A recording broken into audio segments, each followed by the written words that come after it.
Shalom, puji Tuhan. Pada hari ini kita akan masuk dalam renungan online ibadah. Mari kita satukan hati, kita berdoa. Terima kasih Tuhan untuk kesempatan pada hari ini. Kami boleh mendengar firman-Mu, kami boleh belajar seperti Maria Tuhan. Dan biarlah firman itu boleh dimeteraikan, supaya kami menjadi pelaku-pelaku firman yang akan membuat nama-Mu dipermuliakan melalui kehidupan kami Tuhan. Kami tahu kami sangat membutuhkan firman-Mu, dan biarlah firman-Mu bekerja dalam kehidupan setiap daripada kami. Urapi, berkati setiap telinga yang mendengar. Dalam nama Yesus Kristus Tuhan, kami mengucap syukur, kami berdoa. Haleluya, amin. Puji Tuhan, tentunya kita semua tahu bahwa dalam kehidupan ini kita setiap harinya dihadapkan dengan begitu banyak pilihan-pilihan di mana kita harus membuat keputusan. Memang kalau secara umum Alkitab firman-Nya sudah memberitahukan kita apa yang kita boleh lakukan, apa yang kita tidak boleh lakukan. Tapi tentunya setiap kali, setiap keputusan, setiap hari yang keputusan-keputusan yang harus kita buat, tentunya kita seringkali ingin supaya Tuhan yang memberikan tuntunan, Tuhan yang memberikan kita guidance supaya kita tidak salah langkah. Nah, hari ini kita akan belajar dari salah satu anak Tuhan, Nabi Habakuk, di mana kita akan melihat bagaimana Habakuk belajar untuk mendengar suara Tuhan. Bagaimana Habakuk sebagai seorang nabi pada zaman Yeremia, zaman kurang lebih 700 tahun sebelum Masehi, di mana bangsa Israel masih belum masuk dalam pembuangan, tapi mereka masuk dalam pemerintahan dari Raja Yoakim, salah satu raja terakhir yang memerintah di Israel dan Yehuda. Saudaraku, Nabi Habakuk, nabi dari salah satu dari nabi kecil yang ada di kitab Perjanjian Lama, di mana salah satu ayat yang terkenal adalah bahwa orang hidup itu karena percayanya, bukan karena perbuatannya, tapi karena percayanya.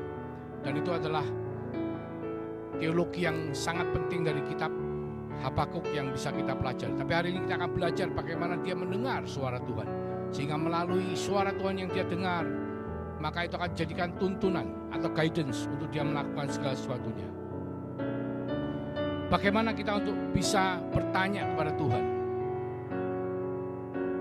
apa yang Tuhan suruh kita lakukan. Memang kadang bagi kita anak Tuhan kadang terasa lucu, saudaraku. Saya pun mengalami beberapa kali pengalaman dalam kehidupan saya. Misalnya saya ingin membuat suatu keputusan yang penting. Bahkan pernah beberapa saat lalu ketika saya mau membeli sebuah mobil, saya berdoa, saya tanya sama Tuhan, Tuhan, mobil mana yang boleh saya beli? Dan puji Tuhan, Tuhan memberikan gambaran secara jelas sekali, secara jelas. Bahkan mungkin waktu itu kita tidak tahu mobilnya jenis apa, cuman persis seperti apa yang akhirnya kita dapatkan ketika kita datang ke showroom dan kita mau beli mobil tersebut. Ada beberapa jalan yang kita bisa lakukan. Pertama, kita bisa tanya hamba Tuhan atau mentor kita, mungkin orang yang kita anggap sangat rohani yang bisa mendengar suara Tuhan. Dan yang tentunya yang lebih baik lagi adalah ketika kita sebagai anak-anak Tuhan kita belajar untuk bagaimana kita bisa mendengar suara Tuhan, belajar untuk bagaimana kita bisa berkomunikasi kepada Tuhan. Dan kita akan belajar dari Nabi Habakuk, tetapi kita juga akan melihat bagaimana Daud dalam tingkah lakunya setiap hari dia bisa mendengar suara Tuhan. Dan dia yang kita tahu sebagai seorang gembala yang dibuang, yang hanya mengembalakan 2-3 ekor kambing, tetapi dia bisa naik menjadi panglima perang bangsa Israel, bahkan akhirnya dia bisa menjadi raja dari Yehuda dan raja dari seluruh Israel. Baik, untuk bisa meminta Tuhan memberikan tuntunan kepada kita, kita harus tahu beberapa hal. Yang pertama adalah kita harus percaya bahwa Tuhan mengerti kebutuhan kita. Sama seperti Habakuk mengatakan, orang hidup karena percayanya, bukan karena perbuatan. Jadi kita harus percaya bahwa Tuhan itu sebetulnya mengerti apa yang kita butuhkan. Jadi selama kita menanyakan apa yang kita butuhkan, Saya percaya Tuhan akan menjawab pertanyaan kita. Di Matius 6 ayat 31-32 dikatakan, sebab itu janganlah kamu khawatir dan berkata, apakah yang akan kami makan? Apakah yang akan kami minum? Apakah yang akan kami pakai? Semua itu dicari bangsa-bangsa yang tidak mengenal Allah. Akan tetapi Bapamu yang di surga tahu bahwa kamu memerlukan semuanya itu. Jadi pertama kita harus percaya bahwa Tuhan itu mengerti kebutuhan kita. Kedua, kita harus tanya kepada Tuhan. Kita tidak bisa diam, saudaraku. Sama seperti seorang anak kepada orang tuanya. Kita kalau tahu orang tua kita pasti memberikan kebutuhan kita. Kita harus tanya kepada orang tua kita. Apa yang kita butuhkan kita harus tanya. Bagaimana, dan ini yang kita komunikasikan kepada orang tua kita. Demikian pula kepada Tuhan. Kita harus tanya. Patokan, pedoman, tuntunan apa yang Tuhan ingin berikan kepada kita untuk supaya kita bisa memenuhi kebutuhan kita. Di Yakobus 1 ayat 5 dikatakan, tetapi apabila di antara kamu ada yang kekurangan hikmat, hendaklah ia memintakannya kepada Allah, yang memberikan kepada semua orang dengan murah hati dan dengan tidak membangkit-bangkit, maka hal itu akan diberikan kepadanya. Jadi kita percaya ketika kita bertanya kepada Tuhan, tuntunan Tuhan, maka Tuhan akan berbicara, memberitahukan kita. Khususnya pada saat-saat seperti sekarang, saudaraku, di mana pandemi yang kelihatannya belum akan berakhir, bahkan masih mengalami perpanjangan. Mungkin pada hari ini di Indonesia sudah menurun banyak, tetapi kita lihat di luar negeri masih dalam grafik statistik yang masih naik, saudaraku. Jadi sebetulnya kita dalam hati kita bertanya-tanya, kita bingung, apalagi kalau dalam kehidupan masa sekarang kita kehilangan pekerjaan kita atau pekerjaan kita mengalami masalah, bahkan kita lihat perekonomian secara keseluruhan terpukul, saudaraku, dan kita tidak yakin akan masa depan apa yang akan kita hadapi. Apakah selesai tahun ini atau tahun depan? Bahkan kalau kita belajar dari pengalaman 100 tahun yang lalu, biasanya kalau ada pandemi itu bisa berlangsung sampai 5 tahun. Saudara. Kalau kita bicara 5 tahun, mulai dari 2020, kita bisa melihat 5 tahun adalah tahun 2025. Tetapi yang lebih penting dari itu, saudaraku, bahwa kita bertanya kepada Tuhan. Kita tanya, Tuhan, apa yang harus kita lakukan supaya kita bisa melewati semua ini dan hidup kita tetap berbuah memuliakan nama Dia. Percaya bahwa Dia akan selalu memperhatikan, selalu tahu akan kebutuhan kita, dan kita harus mau tanya kepada Tuhan. Yang ketiga, saudaraku, kita juga harus percaya dan mengharapkan Tuhan pasti menjawab pertanyaan kita. Tuhan pasti memberikan kita jawaban atas kerinduan hati kita untuk minta tuntunan daripada Tuhan.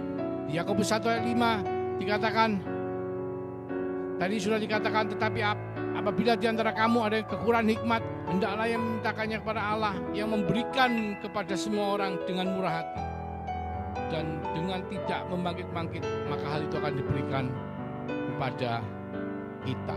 Jadi Tuhan itu akan memberikan dengan murah hati. Kita harus percaya itu. Kita harus percaya bahwa Tuhan akan menjawab. Dikatakan di ayat 6, dikatakan, hendaklah ia memintanya dengan iman, di dalam iman, dan sama sekali jangan bimbang. Kita harus yakin seperti Nabi Habakuk. Orang hidup karena kepercayaannya. Jadi kalau kita percaya, kita yakin, tidak bimbang. Dikatakan sebab orang yang bimbang sama dengan gelombang laut yang diombang-ambingkannya kian kemari oleh angin. Saudara dan saya harus punya keyakinan, kepercayaan, iman bahwa Tuhan akan selalu memberi hikmat, tuntunan kepada saudara dan saya untuk melewati hari-hari ini, saudara. Jadi kita lihat Habakuk 2 ayat 1-2 dikatakan, aku mau berdiri di tempat pengintaianku dan berdiri tegak di menara. Aku mau meninjau dan menantikan apa yang akan difirmankannya kepadaku dan apa yang akan dijawabnya atas pengaduanku. Lalu Tuhan menjawab, aku demikian, tuliskanlah penglihatan itu dan ukirkanlah itu pada loh, supaya orang sambil lalu dapat membacanya. Ya, kita akan belajar. Pertama, ketika kita mau minta tuntunan dari Tuhan, kita harus withdraw atau mengundurkan diri. Pergi ke tempat yang sepi. Jadi kita harus belajar seperti Habakuk. Habakuk ayat 1, 2 ayat 1 katakan, aku mau berdiri di tempat pengintaianku dan berdiri tegak di menara. Kalau di Lukas 5 ayat 16, Tuhan Yesus dikatakan akan tetapi ia mengundurkan diri ke tempat-tempat yang sunyi dan berdoa. Jadi ketika kita mau mendengar suara Tuhan, mau mendengar tuntunan Tuhan, kita harus mau mengundurkan diri, menarik diri dari dunia. Karena hiruk pikuk dunia, saudaraku, seringkali membuat kita punya banyak pikiran, banyak hal dalam benak kita, dalam kehidupan kita, sehingga kita tidak bisa tenang untuk berdoa, sehingga kita tidak bisa mendengar suara Tuhan. Bahkan Tuhan mengatakan, Tuhan akan membuka telinga kita di pagi hari, supaya kita bisa mendengar suaranya. Dia akan membuat lidah kita menjadi lidah seorang murid, dan telinga kita menjadi telinga seorang murid pada pagi hari, pada waktu sepi, pada waktu sunyi. Jadi ada cerita bahwa seorang hamba Tuhan yang punya anak sedemikian banyak, rumahnya cuma punya ruang tamu dan kamar tidur, dan dapur menjadi satu. Dan ketika dia ingin mengundurkan diri untuk supaya bisa berdoa kepada Tuhan, yang dia lakukan adalah dia mengambil sebuah shawl besar dan menutupkannya kepada kepalanya. Dan dia menutup mata dan dia mengambil saat teduh, berusaha untuk berdoa, mencari Tuhan. Dan Tuhan menjawab doa-doanya. Demikian pula saudara dan saya, kita harus menyediakan waktu khusus untuk Tuhan, mengundurkan diri dari kehidupan kesibukan dunia. Ambil waktu saat teduhmu setiap hari. Belajar untuk, mungkin kalau saudara suka olahraga, ambillah waktu olahraga itu, mungkin taruhlah headset dengan lagu pujian. Bayangkan bagaimana saudara berbicara kepada Tuhan di dalam olahraga saudara. Mungkin saudara di treadmill, mungkin saudara jogging, mungkin saudara melakukan hal-hal yang rutin, tetapi saudara bisa menggunakan pikiran dan hati saudara, fokuskan kepada Tuhan. Ambil saat teduh, atau bahkan saudara bisa merenung di tempat yang khusus, tempat-tempat yang saudara anggap seperti Habakuk dikatakan, aku akan berdiri di menara, tempat pengintaianku di menara, menjauh dari keramaian. Supaya apa? Supaya dia bisa mendengar, belajar untuk mendengar suara Tuhan. Kenapa saudaraku? Karena saudara dan saya yang percaya, beriman kepada Yesus, maka Yesus telah memeteraikan Roh Kudus dalam hidup saudara. Dan Roh Kudus itu saudara selalu berusaha untuk berbicara kepada saudara. Tapi seringkali kesibukan dunia membuat telinga kita bising oleh begitu banyak hal yang masuk keluar, hoax, banyak hal-hal yang terjadi dalam kehidupan kita sehari-hari, sehingga membuat kita tidak bisa fokus kepada Tuhan. Dan ketika kita belajar untuk mengundurkan diri, belajar untuk mengambil saat teduh seperti Tuhan Yesus, seperti Habakuk, maka Tuhan akan berbicara, membuat telinga kita menjadi telinga seorang murid yang bisa mendengar suara Tuhan. Ketika Yesus, kita lihat bagaimana dalam tiap-tiap hari pelayanannya, dia selalu mengundurkan diri. Pada malam hari, pada pagi hari, dia selalu mengundurkan diri dan selalu berdoa. Bahkan Tuhan ketika berbicara kepada 3 murid yang disuruh menunggu, ketika Tuhan berdoa, dia berkata, jangan tidur tapi berjaga-jagalah sambil berdoa. 1 jam saja, berjaga-jagalah. Karena kita harus belajar melatih keilahian kita, keilahian saudara dan saya, supaya kita bisa mendengar, terkoneksi dengan Tuhan, mendengar apa yang Tuhan ingin beritahukan saudara. Itu yang pertama saudara, mengundurkan diri dari keramaian, punya saat teduh. Yang kedua, kita harus menunggu. Jadi belajar untuk menunggu saudara. Mungkin saudara yang tidak sabaran, yang suka gerusa-gerusu, sama Tuhan tidak bisa gerusa-gerusu. Saudara harus belajar untuk menunggu. Menunggu, menenangkan diri kita secara pikiran dan secara emosi. Kita berusaha supaya diam, tenang. Seperti Habakuk 2 ayat 1b dikatakan, aku mau meninjau dan menantikan apa yang akan difirmankannya kepadaku dan apa yang akan dijawabnya atas pengaduanku. Seringkali saudaraku, ketika saudara merenung dan saudara fokus kepada Tuhan dan fokus kepada apa yang saudara ingin tanyakan kepada Tuhan, seperti saudara itu menunggu. Ketika saudara berbicara, melakukan komunikasi tentunya tidak hanya satu arah, saudara. Nah, seringkali apa yang kita lakukan ketika kita berdoa, itu kita bicara hanya satu arah. Kita hanya mengatakan pada Tuhan, Tuhan aku mau ini, aku mau itu, aku tidak mau ini, aku tidak mau itu, bagaimana begini begitu. Tapi kita tidak pernah menunggu Tuhan untuk menjawab pertanyaan kita. Tetapi kita tidak pernah belajar untuk menunggu Tuhan supaya menjawab doa-doa kita. Seringkali kita dalam nama Yesus, amin, selesai, kita langsung keluar dari tempat doa kita, keluar dari ruang doa kita, keluar dari ruang saat teduh kita dan kita melakukan aktivitas kembali. Tapi Tuhan mengingatkan, wait, tenangkan diri kita secara pikiran dan emosi. Setelah kita menyampaikan apa yang kita mau katakan kepada Tuhan, belajar untuk menunggu, mendengar. Tuhan, apa yang mau kau katakan? Apa yang harus aku lakukan? Itu kita harus belajar, saudara. Kita harus belajar karena apa?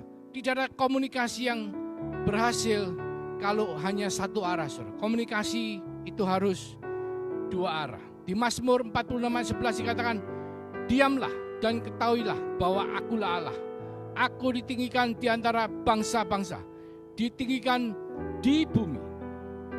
Kita semua tahu bahwa Mazmur mayoritas ditulis oleh Nabi Daud, Raja Daud. Ya. Raja Daud adalah salah satu dari anak Tuhan yang betul-betul mengalami satu transformasi dalam kehidupannya luar biasa. Sehingga dia dari seorang gembala kambing domba, dia bisa menjadi raja daripada bangsa Israel. Bahkan lebih daripada itu, melalui keturunan Daud, maka lahirlah Tuhan Yesus Kristus sebagai juru selamat kita. Mesias yang dikirim Tuhan turunnya melalui keturunan dari Raja Daud. Dan dia mengatakan, diamlah dan ketahuilah bahwa akulah Allah. Aku ditinggikan di antara bangsa-bangsa, ditinggikan di bumi. Jadi ketika saudara menunggu jawaban dari Tuhan, saudara mengakui bahwa dia adalah Allah kita, Allah yang kita tinggikan, Allah yang kita sembah dalam nama Yesus. Dan kita harus menenangkan diri kita. Kita harus menenangkan pikiran dan emosi kita. Supaya apa? Supaya kita bisa mendengar dengan jelas apa yang Tuhan mau katakan. Di Mazmur 5 ayat 4 dikatakan, Tuhan, pada waktu pagi engkau mendengar seruanku, pada waktu pagi aku mengatur persembahan bagimu, dan aku menunggu. Jadi waktu kita berdoa, saudaraku, bukan hanya satu arah. Kita berkata dan kita langsung selesai amin. Tetapi kita harus menunggu. Seperti Daud yang lakukan pada waktu pagi setelah dia berseru kepada Tuhan. Setelah dia mempersembahkan sesuatu, mengatur persembahan untuk Tuhan, maka dia menunggu. Dan ini adalah satu bagian yang penting yang mungkin sering kali saudara dan saya lupa untuk lakukan ketika kita mau mendengar suara Tuhan. Yang ketiga, saudara, setelah kita menunggu dia, kita harus melihat, watch. Izinkan Tuhan memberikan gambaran secara mental, karena seringkali apa yang kita dapat itu bukan dia bisa, tapi bukan selalu seperti suara di telinga, tapi bisa merupakan gambaran mental, seperti sebuah gambar yang ketika saudara memejamkan mata, maka gambar itu ada seperti TV, saudara. Saya secara pribadi mengalami hal itu ketika saya berdoa kepada Tuhan pada waktu ulang tahun saya tahun 2007, dan ketika saya berdoa, saya diberikan gambaran secara mental bagaimana Tuhan itu memberikan kepada saya sekuntum bunga mawar ungu di dalam taman yang ada, yang begitu indah, dan ada air mancurnya, ada air terjun, dan saya menerima bunga itu. Dan saya mengatakan, ya Tuhan, saya mau. Dan sejak saat itu, saudaraku, Tuhan melakukan banyak perkara dalam hidup saya. Saya masih ingat pada hari kedua ketika saya setelah didoakan pelepasan, ada seorang hamba Tuhan yang dipakai Tuhan yang secara luar biasa, dan dia menubuatkan hal ini kepada saya, bahwa nanti Tuhan akan mengirim saya ke satu tempat. Dia katakan satu tempat, ada pohon kelapa, ada pantai, dan dia mengatakan Hawaii, untuk belajar di Hawaii. Pada waktu tahun 2007, saudara. Dan saya tidak pernah berpikir, saya malah berpikir, kenapa saya harus sekolah lagi? Saya kan sudah sekolah sampai MBA. Saya tidak mau sekolah lagi, karena sekolah itu tidak enak, saudara. Tetapi hal itu, saudaraku, kami tidak lupa mencatatnya. Kami mencatat hal itu tahun 2007, dan kami tidak tahu kapan pengenapannya. Jadi kita akan lanjut kepada watch atau melihat gambaran mental yang Tuhan berikan. Di Habakuk 2 ayat 1 dikatakan, aku mau berdiri di tempat pengintaianku dan berdiri tegak di menara. Aku mau meninjau dan menantikan apa yang akan difirmankannya kepadaku, dan apa yang akan dijawabnya atas pengaduanku.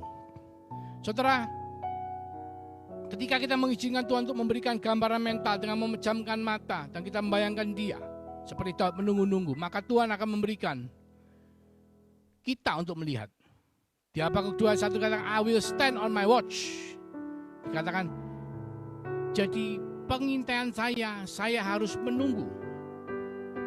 Dan setelah itu saudaraku, kita menerima gambaran yang Tuhan berikan seperti ketika saya menerima pada waktu itu, karena memang saya menerimanya dengan jelas, maka saya mencatat dalam hati saya.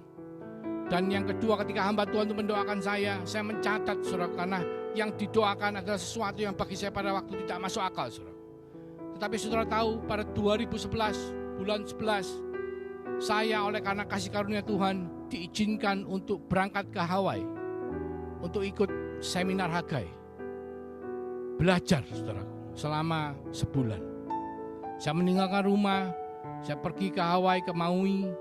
Saya belajar selama sebulan bersama-sama dengan saudara-saudara dari seluruh dunia untuk mengikuti seminar training yang dilakukan di Maui oleh Hagai Institute 2011. Pada waktu itu saudaraku, saya ingat, karena apa? Ketika saya membuka catatan saya kembali, saya ingat bahwa ada seorang hamba Tuhan. Tuhan melalui hambanya berbicara kepada saya. Dan Tuhan bisa berbicara kepada saudara melalui apapun. Ketika saudara belajar untuk mendengar suara Tuhan secara langsung, saudara menerapkan apa yang Nabi Habakuk lakukan, maka saudara bisa melihat, saudara bisa mendengar, saudara bisa mencatat apa yang Tuhan katakan kepada saudara. Dan ketika terjadi penggenapan itu, maka saudara akan merasakan damai sejahtera yang luar biasa dalam melakukan hal tersebut. Karena kita percaya dalam kehidupan kita, kita seringkali mau tidak mau, kita seperti kayaknya pernah merasakan hal yang kita lakukan. Kita kok rasanya hal ini pernah kita lakukan. Karena apa, saudara? Karena Tuhan sebenarnya sudah berbicara kepada saudara. Saudara mungkin lupa, saudara mungkin tidak mencatat. Jika ketika hal itu terjadi, saudaranya merasa kok rasanya pernah tahu ya hal seperti ini. Kok dulunya kok pernah ada yang memberitahu. Seringkali kalau kita tidak mencatat gambaran mental yang Tuhan berikan kepada kita, maka kita kurang bisa mengantisipasi tuntunan daripada Tuhan. Di Habakuk 2 ayat 2 dikatakan, lalu Tuhan menjawab aku, demikian, tuliskanlah penglihatan itu dan ukirkanlah itu pada loh-loh, supaya orang sambil lalu dapat membacanya. Jadi jelas Habakuk diberitahu oleh Tuhan, suruh menulis apa yang dia lihat, suruh mengukir pada loh-loh. Kalau zaman dulu diukir loh, saudara. Kalau hari ini kita catat, saudara. Mungkin di handphone ya, di notebook kita yang di handphone atau di komputer atau bahkan tertulis di tangan. Tapi jangan lupa, apa yang Tuhan katakan kepada saudara, saudara catat. Karena roh yang ditaruh dalam hidup saudara dan saya adalah roh nubuat yang akan membuat kita sanggup untuk bernubuat. Mau tidak mau saudara harus percaya itu. Seperti Habakuk katakan, kita hidup karena kita percaya, saudara. Dan kita bisa mendengar tuntunan Tuhan karena kita percaya Tuhan pasti menjawab kebutuhan kita. Untuk kebutuhan kita, Tuhan pasti menjawab pertanyaan kita. Dan setelah kita mendapatkan gambaran mental itu, sebaiknya kita mencatat, saudara, supaya kita tidak lupa. Dan terakhir, setelah kita mendapatkan gambaran yang kita catat, terakhir adalah kita menyembah Dia, bersyukur kepada Tuhan yang telah menuntun kita dalam pujian dan penyembahan. Di Habakuk 3 ayat 2 dikatakan, Tuhan telah kudengar kabar tentang Engkau dan pekerjaanmu. Ya Tuhan, kutakuti, hidupkanlah itu dalam lintasan tahun, nyatakanlah itu dalam lintasan tahun.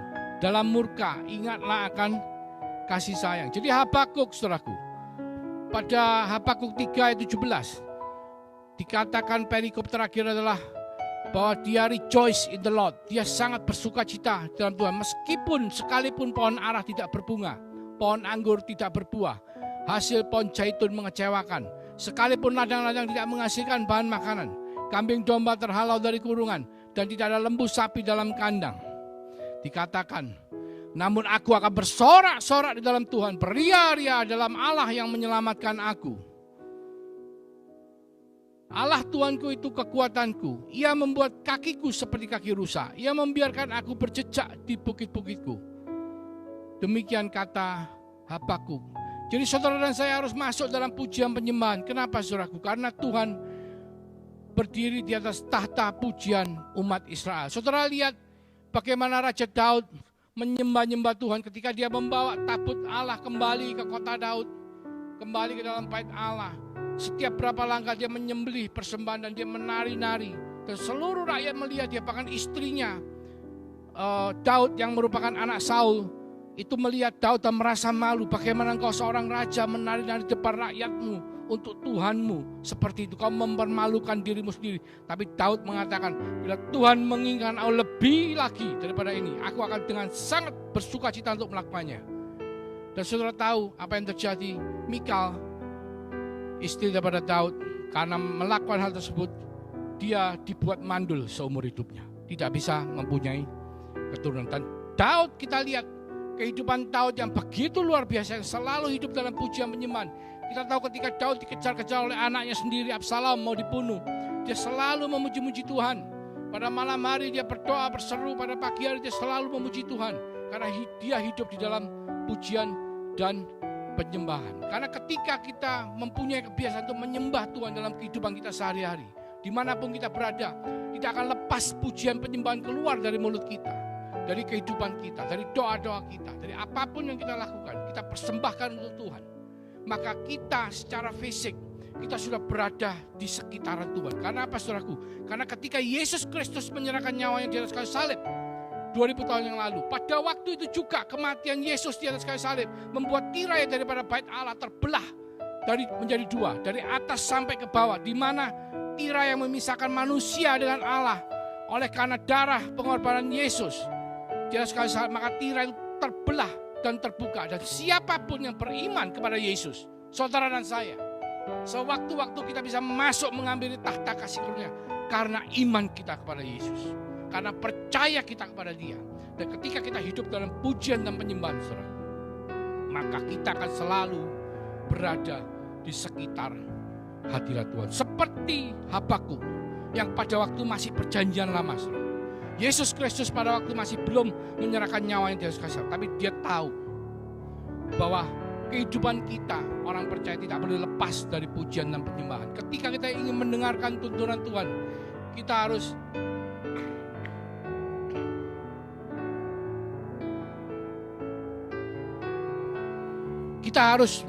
pertama, kita percaya bahwa Tuhan tahu kebutuhan kita, dan kita minta kepada Tuhan apa yang menjadi kebutuhan kita, dan kita percaya bahwa Tuhan akan menjawab kebutuhan kita.